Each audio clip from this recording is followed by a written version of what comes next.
They laughed at the cries for help until Earth's steel armada answered. The glass walls of the exhibit were polished so well, the alien visitors could see every detail of the human inside. Jonah Reyes sat on the cold floor, staring blankly at the crowd of strange faces. Tall creatures with silver skin and glowing eyes whispered and pointed at him like he was a pet. Some laughed. Others looked bored. One of them threw a piece of dried fruit at the glass. "Look, it mimics emotions," one alien said in its native tongue. "Sadness, fear, even anger, it's all fake, part of the act." Jonah didn't move. He just blinked slowly and tilted.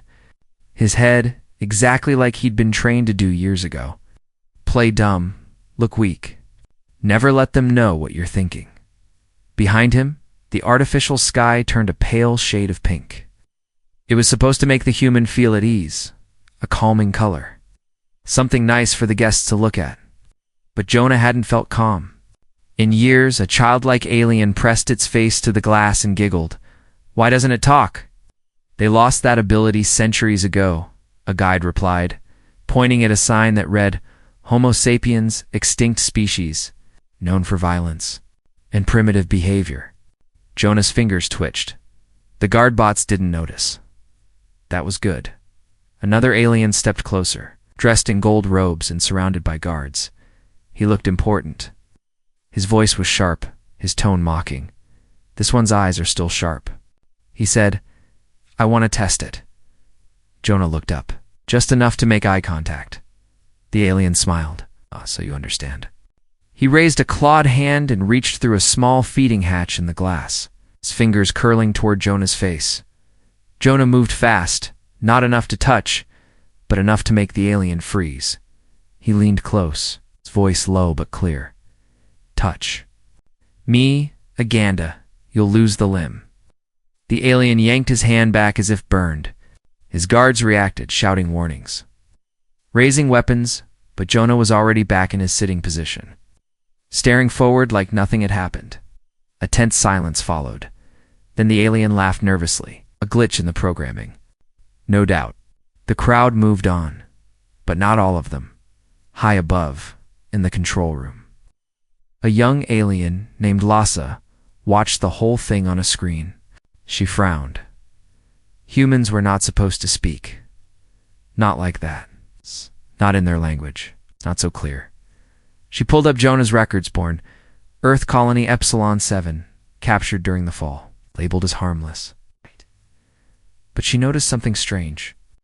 A blinking line of code at the bottom of the file, hidden, buried under layers of fake. Her fingers hovered over the screen. Then she tapped it. A new window opened. It showed a single command. Alpha Sleeper Unit active. Awaiting activation phrase.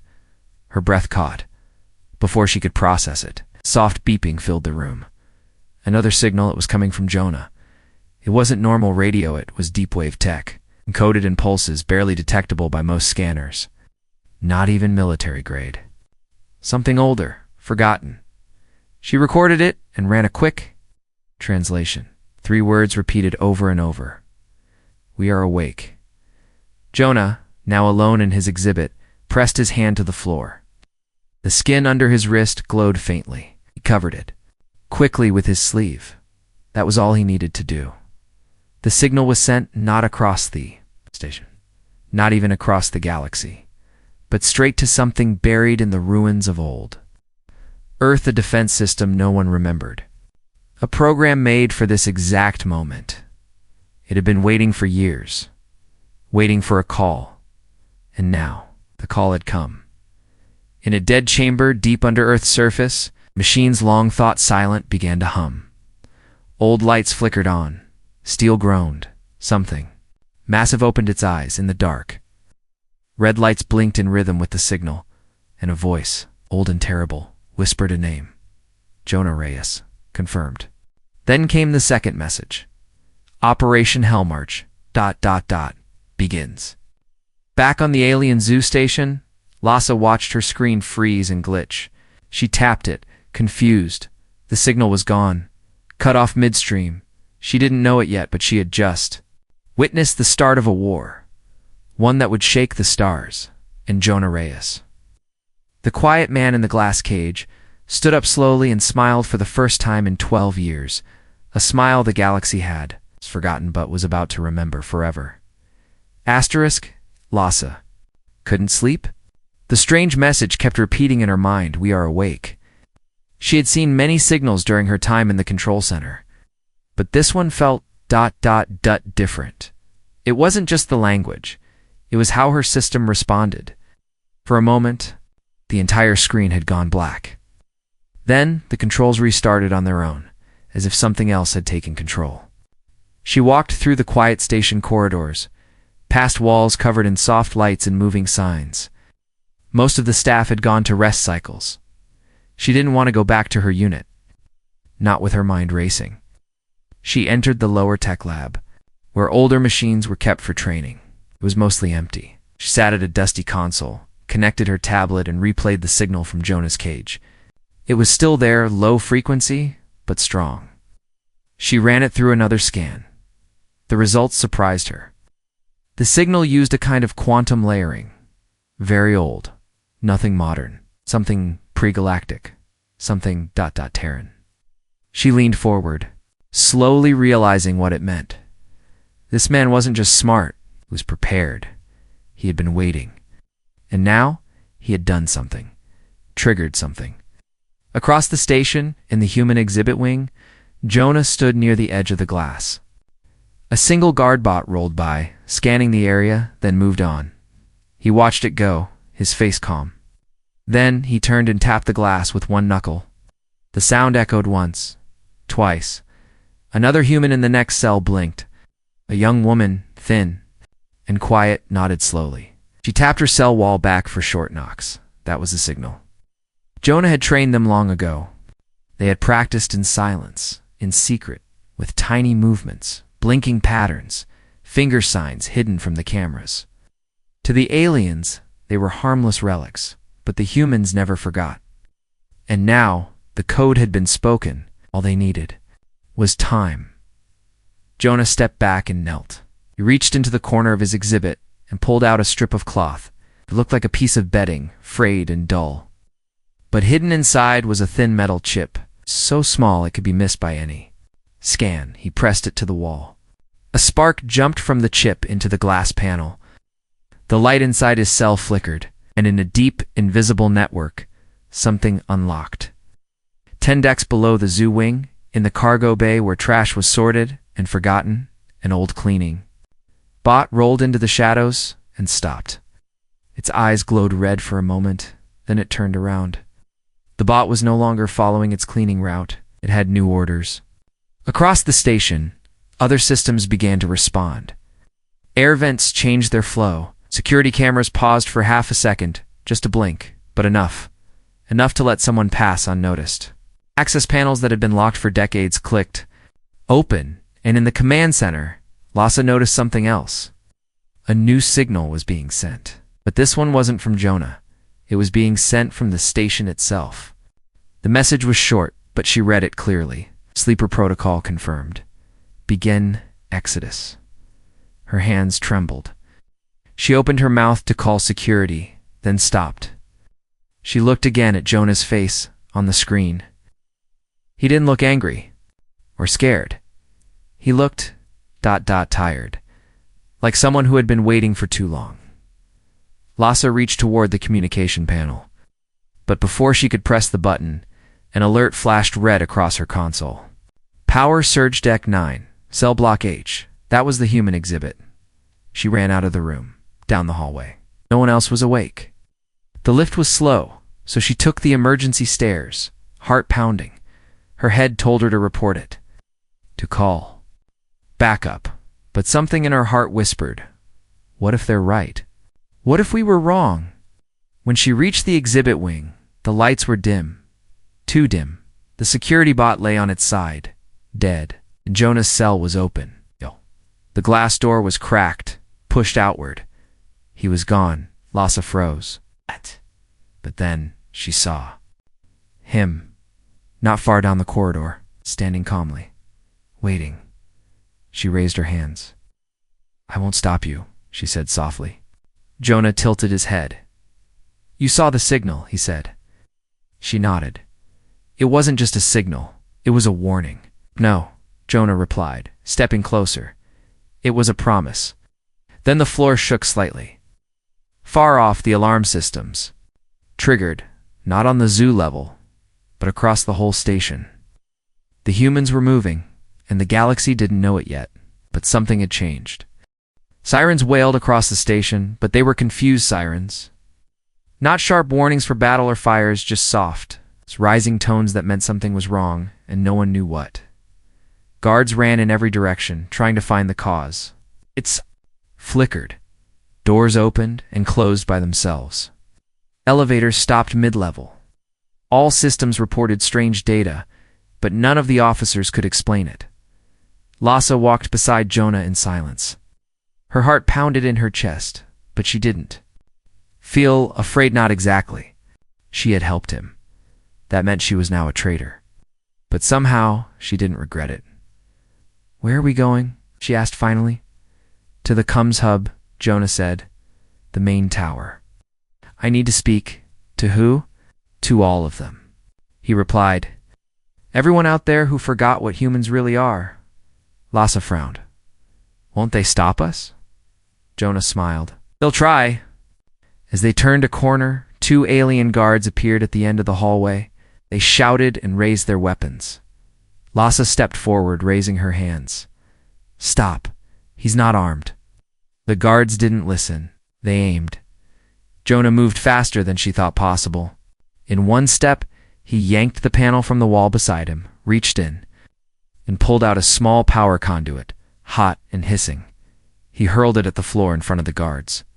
It exploded in sparks and smoke. The hallway filled with light and sound.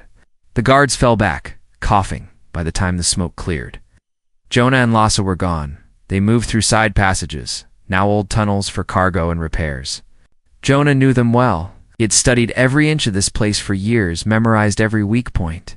He had waited, trained in secret. And now that the code had been spoken, he wasn't alone. Elsewhere on the station, other humans were waking up. A young woman in a cell, 3 corridors away, reached into her mattress and pulled out a strip of carbon wire. She twisted it and sparked a hidden flame, burning through the lock on her cage. A boy in a different sector, silent since childhood, kicked open the panel behind his food tray, crawling into the service ducts. None of them spoke. They didn't need to. They had all been waiting for this day. In the main server core, something was changing. Old systems built by aliens who thought they understood control were rewriting themselves. A single human code string had entered the grid, and it was spreading like a virus. Guards panicked. Their weapons stopped working. Shields shut down. Locks popped open. Every safety system they trusted began to fail, one by one. What's happening? Station commander shouted into his comm. Unknown, a technician replied. The AI is rejecting our commands. It's not your AI anymore, Jonah said quietly, now standing at the edge of the central control tower. He and Lhasa had reached the main comms platform. From here, the station's signal could reach every colony, every trading vessel, every loss. Military outpost across 5 star systems last stared at the massive central pillar.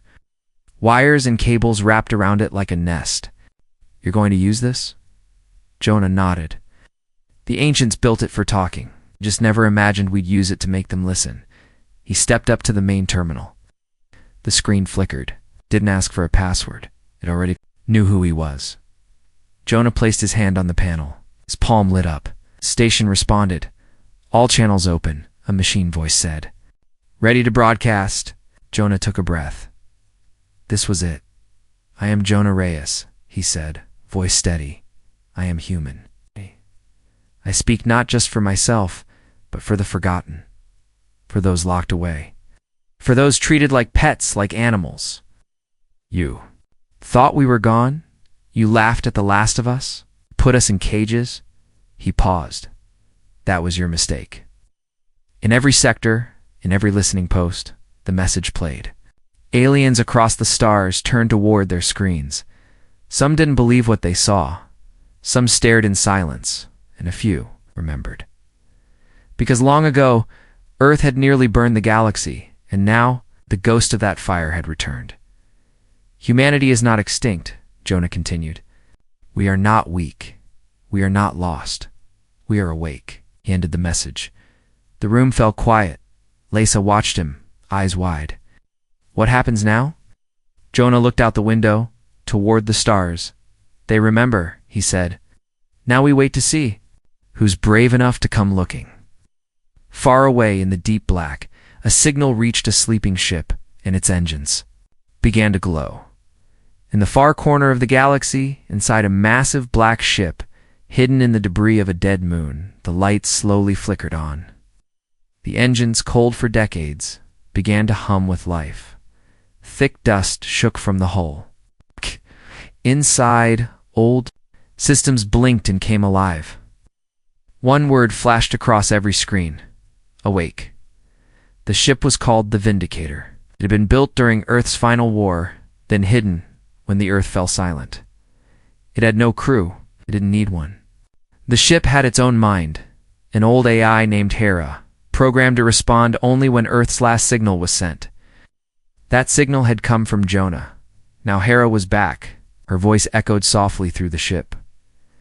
Terran protocol, O1 confirmed. Sleeper. Code accepted. Begin exodus. Across the ship, weapons unfolded from the hull like wings. Engines glowed brighter. Deep within the core, long-range transmitters lit up, sending a new message into space, calling any remaining Terran warships. Back on the alien zoo station, alarms continued to scream. Guards ran from place to place, but most systems were now useless. Jonah's code had taken root. Doors refused to open for command crews. Weapons wouldn't fire. Power lines rerouted on their own. Lhasa watched it all from the command deck. She couldn't believe how fast it was spreading. How did you do this? She asked, turning to Jonah. I didn't, he replied. Earth did. Years ago, they planned for this. The lights flickered again. Then, without warning, every screen on the station changed. No longer showed alerts, maps, or security feeds. Now, they showed one image. Earth, blue and quiet. And beneath it, in red text, we see you. Panic began to spread across the galaxy. The message had gone out. To every known system, people started asking questions. Who was Jonah Reyes? How had he taken control of an alien station? Was Earth really back? Some denied it, said it was a trick. Others believed Dan remembered the old stories about Earth's final fleet. Ships that vanished into deep space. Warriors who said, if we fall, we will rise again. No, those stories didn't feel so old. In a dark chamber on the zoo station, an alien leader named Corva paced back and forth. Was in charge of the extinct exhibit program. Humans were supposed to be gone, lost, beaten, no threat. Now, one of them had taken his entire station. This is a disaster, Corva hissed. They'll blame me. One of his guards stepped into the room, eyes wide. Sir, it's worse. A human warship has appeared on the edge of the system. Corva froze. Possible. It came out of a dead sector cloaked in asteroid debris. Its massive hour sensors couldn't track it until it was already here. Corva moved to his display. The image of the ship filled the screen. The Vindicator. Silent but Full of fire, and it was moving fast. Raise the shields, Corva shouted. Get every weapon online. But it was too late. The Vindicator didn't speak. It just fired. A single energy beam, clean and bright, cut across space. It didn't hit the station. Jonah had made sure of that. It hit the shipyard nearby, where other alien ships were being built. The explosion lit up the system. Metal flew like dust. Silence followed. Jonah stood on the command deck watching. That was a warning, he said. Lhasa swallowed. You think they'll listen? Some will, Jonah said. Others will try to stop us, but they're already too late. The Vindicator sent another message. A short one. Why to all Terran sleepers, the time is now. All across the stars, humans, in hiding woke up. Some were in colonies, working quietly under alien eyes. Others were in slums or working on forgotten mining ships. But when they saw the message, they remembered who they were. They remembered Earth, and like Jonah, they rose.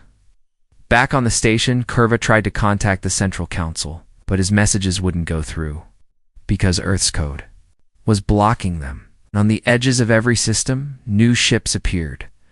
Old ships, Terran ships, all ready, all waiting. Jonah turned to Lhasa. I need to go back to Earth. Why? She asked. To open the last gate, he said. That's where the real fleet sleeps. And far beneath Earth's surface, in a bunker forgotten by time, a massive door began to crack open. Dust fell like rain. Giant machines rumbled in the dark. The galaxy felt it. The wolves were no longer sleeping. The zoo station was falling quiet now. It's not from peace, but from fear. The alien staff had locked themselves inside secured wings, afraid to face the humans walking free in the corridors. The cages were empty. Every cell door stood open. Not a single human had tried to run. Instead, they moved with purpose. Silent, calm, focused. Jonah stood by the docking bay window, staring out into space.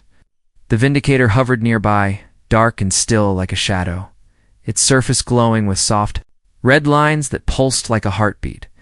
Lhasa walked up beside him, her steps quiet. It's really happening, isn't it? She said. Jonah didn't look away. It started the moment they put us in cages. You said you were going back to Earth, Lhasa said. How? Your ships are too slow, Jonah replied. But the Vindicator has the key. Earth built something before the fall. Jump gate hidden under the crust. No one ever used it, because no one ever survived long enough to activate it. But now you can, she asked. He finally looked at her. Now I must. Lhasa lowered her voice. And what happens when you get there? Jonah didn't answer right away. Then he said, we wake the rest. In the lower levels, the docking bay roared to life. Hidden inside the floor panels, a sleek black shuttle rose into view. It had no markings, no lights, just a silver door that slid open with a soft hiss. Jonah turned to Lhasa one last time. What? You could come, he said. I'm not human, she replied. But you're not like them. Lhasa hesitated. Pearl. Life had been rules, orders, lies. She had been taught that humans were nothing. But now, standing here, everything she believed had crumbled. I'll help however I can, she said. Jonah nodded once. Then he stepped into the shuttle. The door closed behind him. A moment later, the shuttle launched. It didn't use fuel. It didn't need navigation. It was already linked to Earth's last gate. It vanished from the docking bay in a flash of light gone faster than anyone could blink. Back on the station, Lhasa moved through the quiet halls. Other humans nodded at her as she passed. No one spoke. Oh, they didn't need words anymore. Some had taken control of the command center. Others were gathering supplies. They weren't building an army. They were building a warning. Let the galaxy see what happens when Earth wakes up. At the edge of the system, the Vindicator moved again, shifted position, and pointed its sensors outward. More ships were arriving, not alien ships, human ones. Small at first, old, rusty, but still alive. One of the cruelest drones sent a message, responding to the call, ready for orders. The Vindicator answered simply, wait, watch, protect. The rising. Deep in space, the shuttle carrying Jonah slipped between layers of time and matter. The journey took seconds, but to the stars around it, he might as well have disappeared for 1,000 years. Then he was there. Earth. Cold. Quiet. Beautiful. Most of the surface was empty. Forests had grown wild. Oceans were clean again. Cities were buried in green. No ships flew above the clouds. But Jonah didn't need the cities. He needed the mountain. The shuttle landed at the base of a long-forgotten peak. A flat metal door, covered in moss, waited at the edge of a cliff. Jonah stepped out, walked forward, and removed the glove from his right hand. On his palm, a faint symbol glowed, a mark no alien had ever noticed. He pressed it to the door. The mountain shook. Metal groaned. The ground split open, and a deep voice spoke from below. Identify, Jonah Reyes. Unit Alpha. Order, wake the sleepers. Command accepted. The ground fell away, and the gate opened. Inside was a vast chamber, filled with ships, giant ones, shaped like arrows and wolves and wings. Their lights flickered on one by one. Old Terran emblems shone through the dust. Screens lit up. Voices whispered through the air, awaiting command. ... double quotes. Jonah stepped into the light. "We've been quiet long enough," he said. "Time to let the galaxy remember." Behind him, Earth's last fleet opened its eyes. ChatGPT said. The chamber under the mountain glowed with life. Jonah stood still, staring at the hundreds of ships waking around him. Their engines hummed softly, like deep breathing. The air smelled like cold metal and old memories. Each ship had a name. Ghostwolf, Iron Talon, Echo Blade, Vulture Queen. They were not like the clunky alien ships he'd seen. These were smooth, sharp, and fast, built for one purpose: to fight. Ow. Jonah walked slowly toward the center of the hangar, where the command console waited. A smooth circle of glass rose from the floor as he approached.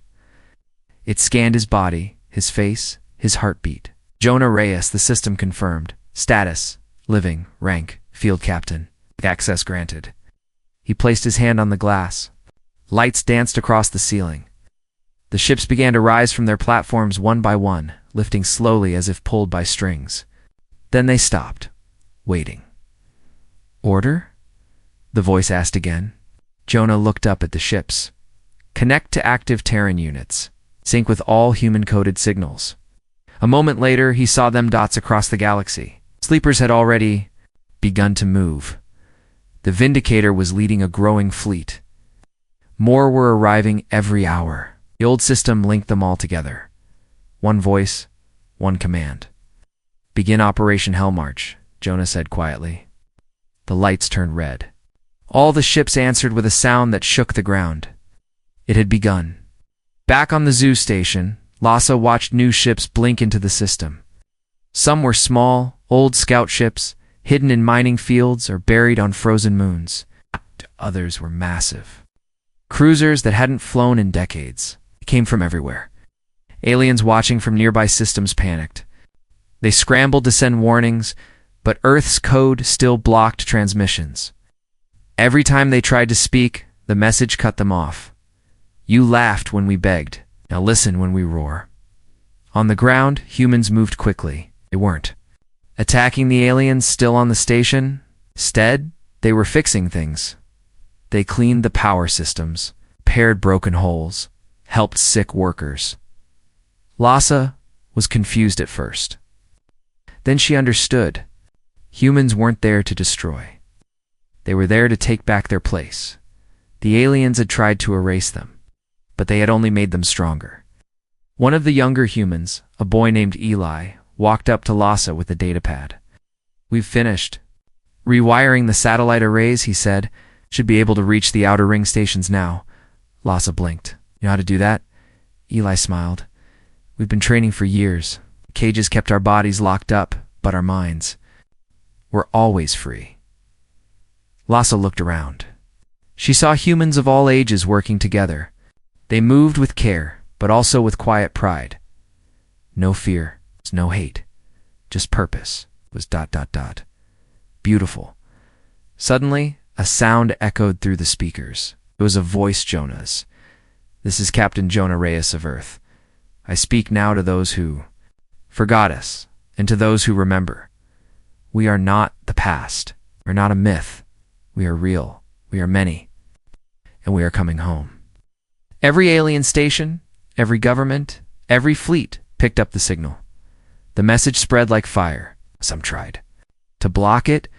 Some tried to respond, but it was too late. The Earth fleet was already in motion. The old command ships Ghostwolf, Razor Storm, Pale Flame left their hangars under the mountain. They moved fast, jumping through space like knives through silk, and the stars watched them go. Back on Earth, Jonah stood at the edge of a cliff, looking down at the green world below. He had never seen it like this: quiet, peaceful, clean.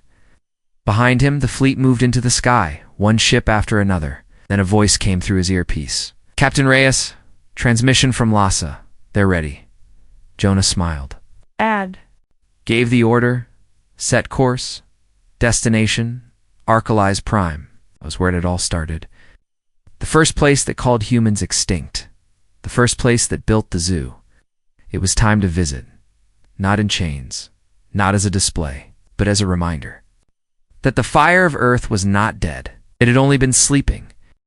The Earth fleet appeared above Archelaus Prime without warning. One moment the skies were quiet. The next they were filled with ships sleek, dark, glowing with energy. Dozens of them. Then hundreds. Archelaus Prime, the center of the Galactic Council, had never been attacked.